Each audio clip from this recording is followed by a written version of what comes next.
আগের দিন আমরা যেখানে শেষ করেছিলাম আজ সেখান থেকে শুরু করব। আগের দিন আমরা অব্যয় পদটির অর্থ, কেন এর নাম অব্যয়, এর সংজ্ঞা, উদাহরণ দেখেছিলাম। একই সঙ্গে দেখেছিলাম অব্যয়ের শ্রেণীবিভাগ। জেনেছিলাম অব্যয় মূলত 4 প্রকারের: পদান্বয়ী, সমুচ্চয়ী, অনন্বয়ী, ধন্যাত্মক। আজ আমরা এই পদান্বয়ী অব্যয় সম্পর্কে বিস্তারিত আলোচনা করব। জানব এর নাম কেন পদান্বয়ী, কোথায় কোথায় ব্যবহার হয়, এগুলি। তাহলে শুরু করা যাক পদান্বয়ী অব্যয়।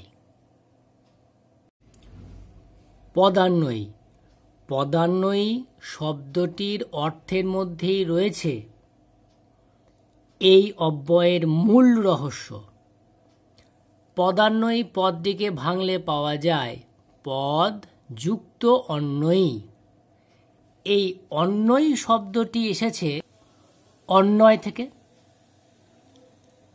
এই অন্বয়ের অর্থ হল সম্বন্ধ। তাহলে পদের সম্বন্ধ, তাহলে অন্বয় মানে হল সম্বন্ধ। কার সাথে কার সম্বন্ধ? পদের সাথে পদের সম্বন্ধ। তাহলে পদগুলি থাকে কোথায়?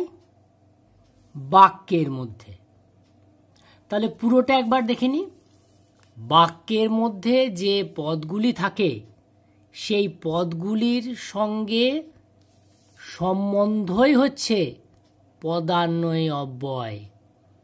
একটি পদের সঙ্গে অন্য পদের সম্বন্ধই হচ্ছে পদান্বয়ী অব্যয়। একটা উদাহরণ দেখি। এই লাইনটিকে নিই, তোমার সঙ্গে আমি যাব। এখানে তোমার হলো একটি পদ, আমি হলো আরেকটি পদ, আর যাব হলো আরেকটি পদ।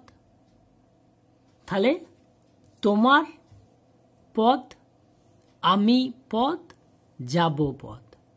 এই তোমার, আমি যাব, এই যে এই পদের সাথে এই পদের সংযোগ স্থাপন করেছে কে? সঙ্গে।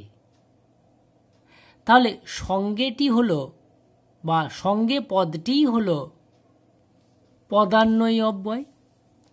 তাহলে একটি পদের সাথে আরেকটি পদের যে সংযোগ স্থাপন করে বা সম্বন্ধ স্থাপন করে বা অন্বয় স্থাপন করে সেটি হলো পদান্বয়ী অব্যয়। বোঝা গেল ব্যাপারটি? বাক্যের মধ্যে পদের সাথে পদের অন্বয় বা সম্বন্ধ।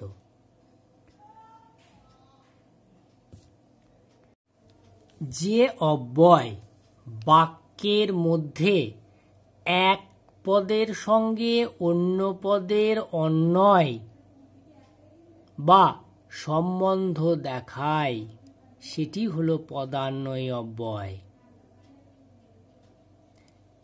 এবার আরো কয়েকটা উদাহরণ দেখি।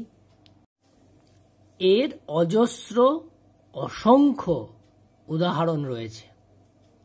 আমরা এই কটে নিয়েছি: সাথে, মতন, যেন, আগে, নিচে, উপরে ইত্যাদি। এই পদান্বয়ী অব্যয় 5 প্রকারের হয়, যথা অবস্থানবাচক, উপমাবাচক, সীমাবাচক, ব্যতিরেকবাচক বা ব্যতিরেকাত্মক বলা হয়, আর অনুসর্গবাচক। এইগুলি আমরা প্রত্যেকটা জানব, উদাহরণ সহ আলোচনা করব। অ্যাট এ গ্লান্স মনে রাখার জন্য আমরা প্রত্যেকটির একটি একটি করে উদাহরণ এখানে দেখাচ্ছি। অবস্থানবাচক এর উদাহরণ হল সঙ্গে, উপমাবাচকের উদাহরণ হল মতো, সীমাবাচকের উদাহরণ হল পর্যন্ত, যেহেতু সীমা বোঝাচ্ছে, ব্যতিরেকাত্মক বা ব্যতিরেকবাচকের উদাহরণ হল বিনা, আর জন্য হল অনুসর্গবাচকের উদাহরণ। এইবার আমরা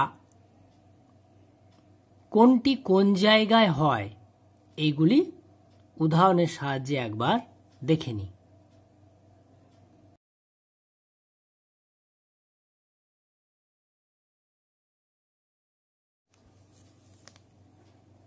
এই অব্যয়ের অনেক উদাহরণ রয়েছে। আমরা ইম্পর্টেন্ট 5টি নিয়ে আলোচনা করব। প্রত্যেকটি ভাগের 5টি করে উদাহরণের সাহায্যে আলোচনা করব। সবগুলি নিয়ে আলোচনা করতে গেলে ভিডিওটি অনেক বড় হয়ে যাবে ও বিরক্তিকর হয়ে যাবে। প্রথমে ছিল অবস্থানবাচক। সামনে, তোমার সামনে আমি চললাম। এখানে সামনে পদটি হল অবস্থানবাচক পদান্বয়ী অব্যয়। ভিতরে, ঘরের ভিতরে ঘর। এখানে ভিতরে এই পদটি হল অবস্থানবাচক অব্যয়। নিচে, গুহার নিচে সুড়ঙ্গ। এখানে নিচে পদটি হল অবস্থানবাচক। অর্থাৎ যেখানে অবস্থান বোঝাবে সেখানেই হবে অবস্থানবাচক পদান্বয়ী অব্যয়। বামে, সঙ্গে। রাস্তায় এখন ডানে বামে বিপদ। এখানে বামেও হবে ডানেও হবে, দুটোই। সঙ্গে, স্বাধীনতা সহনশীলতার সঙ্গে উপভোগ করতে হয়। এখানে সঙ্গে হলো অবস্থানবাচক পদান্বয়ী অব্যয়। তাহলে বোঝা গেল যেখানে অবস্থান বোঝাবে সেখানে এই ধরনের অব্যয় হয়। 2. উপমাবাচক। উপমা এটি তুলনা অর্থে ব্যবহার হয়ে থাকে। সাধারণত যেখানে তুলনা করা বোঝাবে সেখানে উপমাবাচক পদান্বয়ী অব্যয় হয়ে থাকে। এর 5টা উদাহরণ দেখি। মতো বা মতন। পাখির নীড়ের মতো চোখ তুলে। এখানে মতো হলো উপমাবাচক পদান্বয়ী অব্যয়, কারণ এখানে তুলনা করছে, পাখির নীড়ের সাথে চোখের তুলনা করছে। কাজলের মতন কালো। এখানে মতন হলো উপমা বা উপমাবাচক। তাহলে যখন তুলনা বোঝাবে তখনই এই ধরনের অব্যয়ের ব্যবহার হয়ে থাকে। আরো কয়েকটা উদাহরণ দেখি। প্রায়। হেথায় হোথায় পাগলের প্রায় ঘুরে ঘুরে বেড়ায়। তাহলে প্রায় তুলনা বোঝাচ্ছে, পাগলের মতো। যেন, মুক্ত নয় যেন চাঁদ। তাহলে তুলনা করছে মুখের সাথে চাঁদের, এটা উপমাবাচক। পাড়া, পাড়া মানে মতোই। আনন্দে পাগল পাড়া হয়ে গেছে, অর্থাৎ আনন্দে পাগলের মতো হয়ে গেছে, পাগলের পাড়া হয়ে গেছে। তাহলে এইসব ক্ষেত্রে এই ধরনের অব্যয়ের ব্যবহার লক্ষ্য করা যায়। 3. সীমাবাচক। নাম শুনে বোঝা যাচ্ছে যে একটা লিমিট বা সীমা বোঝাবে। যেমন পর্যন্ত, নির্দিষ্ট সীমা পর্যন্ত কথা বলা দরকার, এখানে পর্যন্ত। অবধি, শেষ অবধি চেষ্টা করে যাওয়া উচিত, এখানে হচ্ছে অবধি, একটা সীমা বোঝাচ্ছে। থেকে, সেই থেকে বুঝিয়ে যাচ্ছি, অর্থাৎ একটা সীমা পর্যন্ত, একটা কাল পর্যন্ত। পেরিয়ে, সীমা পেরিয়ে অসীমে যাওয়া মানুষের নেশা। ত্বক, সেই ত্বক একা একা বসে আছি। ত্বক মানে সেই থেকে।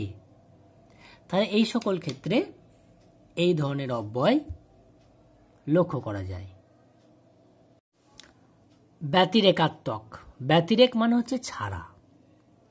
যেমন বিনা, কানু বিনা গীত নাই, মানে কি কানু ছাড়া কোনো গান নেই।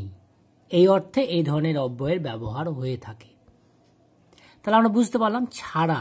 যেমন বিনে স্বদেশী ভাষা পুরে কি আশা, তাহলে স্বদেশী ভাষা ছাড়া কি আশা পূর্ণ হয়? তাহলে এই সকল অর্থে এদের ব্যবহার দেখা যায়। ব্যতীত, তুমি ব্যতীত আমার গুরুত্ব কই, তাহলে এখানে তুমি ছাড়া আমার কোনো গুরুত্ব নেই, এই অর্থে। ব্যতিরেক, পরিশ্রম ব্যতিরেকে পড়াশোনা অসম্ভব, অর্থাৎ পরিশ্রম ছাড়া পড়াশোনা সম্ভব নয়, এই অর্থে। বই, বই কিন্তু এখানে পুস্তক অর্থে ব্যবহৃত নয়, ছাড়া অর্থে। যেমন বিদ্যা দানে জ্ঞান বাড়ে, বই কমে না, অর্থাৎ বিদ্যা দান করলে জ্ঞানটা বাড়ে, কমে না। তাহলে এই সকল ক্ষেত্রে এই ধরনের অব্যয়ের ব্যবহার দেখা যায়।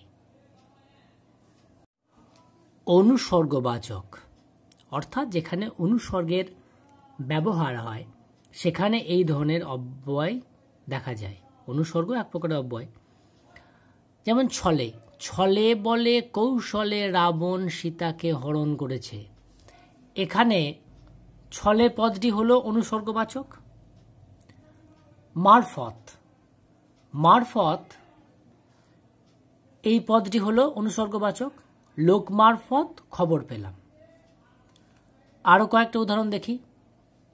প্রতি, অন্ধজনের প্রতি সহানুভূতি থাকা উচিত। দরুন, ধানের দরুন চাল।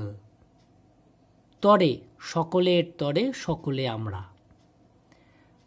এইগুলোর ক্ষেত্রে এই অনুসর্গবাচক পদান্বয়ী অব্যয় লক্ষ্য করা যায়। আজ এটুকুই। পরের দিন আমরা অব্যয়ের দ্বিতীয় ভাগ অর্থাৎ সমুচ্চয়ী অব্যয় নিয়ে বিস্তারিত আলোচনা করব।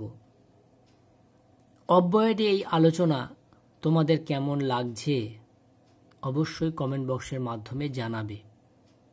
যদি কোনো সাজেশন থাকে তাও জানাবে। ঠিক আছে।